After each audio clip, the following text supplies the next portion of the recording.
Hello friends, welcome to our channel current affair point. तो पिला माने ओएसएससी तरफ गोटे बड़ अपडेट आसी है कि। तो देखो पिला माने नोटिस टी आसी केबेठु ना 2/5/2025 है कि।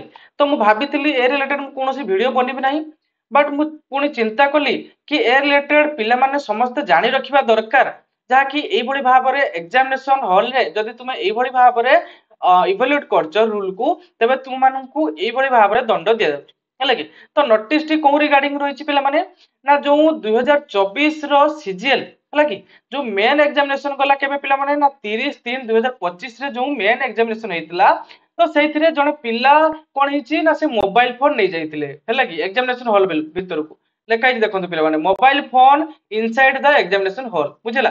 तो से मोबाइल फोन नै जाइतिले जो हमरो एग्जामिनेशन हॉल भीतर को ताको ना रोल नंबर एवं एड्रेस दिया हितला। मु ताको हाइड कर देछि ताको मु हाइड कर देछि पिला माने काहे कि ना कोनोसी व्यक्ति रो पर्सनल इंफॉर्मेशन को मु हैम्पर करिया पई चाहुनी।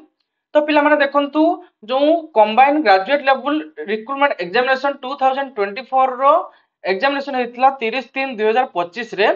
तो से पिला कोन करथिले ना मोबाइल फोन नै जाइथिले एग्जामिनेशन हॉल भीतर को है कि। तो जते बेला से मोबाइल फोन नै जाइथिले तो कमिशन ताको धरिथिले है कि। धरला परे ताको शो कोज रिप्लाई मागिथिले जे तुमे कोन पई मोबाइल फोन एग्जामिनेशन हॉल भीतर को नहीं आस्तिलो। तो से 23/4/2025 रे से ईमेल जरिया रे रिप्लाई मध्ये देइतिले, बट कमिशन को ताहा सैटिस्फाई लागि नथिला हैला कि। तांकर रिप्लाई कमिशन को सैटिस्फाई लागि नथिला। तेणु पिला माने जो रहिछि हमर under rule 18 Odisha staff selection commission 1993 बुझला। तो तांको कोन करगला ना डिवोर्स करगला कोउठी पई ना 10 वर्ष पिला माने पीरियड ऑफ 10 इयर्स है कि 10 वर्ष ओएसएससी एग्जामिनेशन रु जत्ते भी आगो को एग्जामिनेशन होबो ओएसएससी तरफ रु से एग्जामिनेशन देई परिबे नै। बुझी होछ ना पिला माने क्लियर ना। तेन पिला माने केते बड़ प्रॉब्लम रहिला से पिलांको पई। देखो पिला माने से पिला मेन एग्जामिनेशन दउतिले बुझी होछ ना क्लियर ना।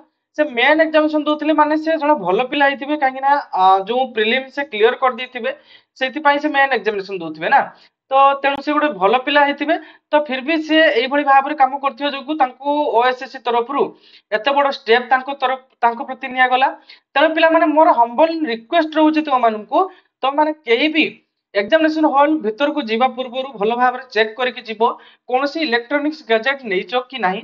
इवन जो घंटा भी तुम नब नहीं ओके।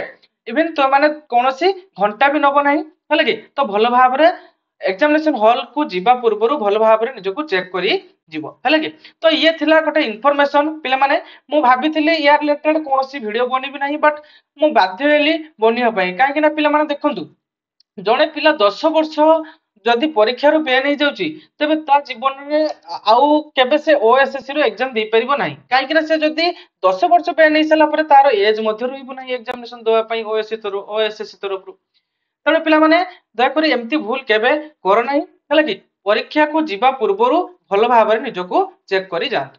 तो ये थिला पिला माने गोटे इनफॉरमेशन आशा करूची पिला माने पूरा कंप्लीट इनफॉरमेशन दी परची। तेणु पिला माने एमती लेटेस्ट जॉब रिलेटेड अपडेट एवं लेटेस्ट जॉब नोटिफिकेशन पाइबा पई हम चैनल टी को सब्सक्राइब कर रखंतु। Thank you.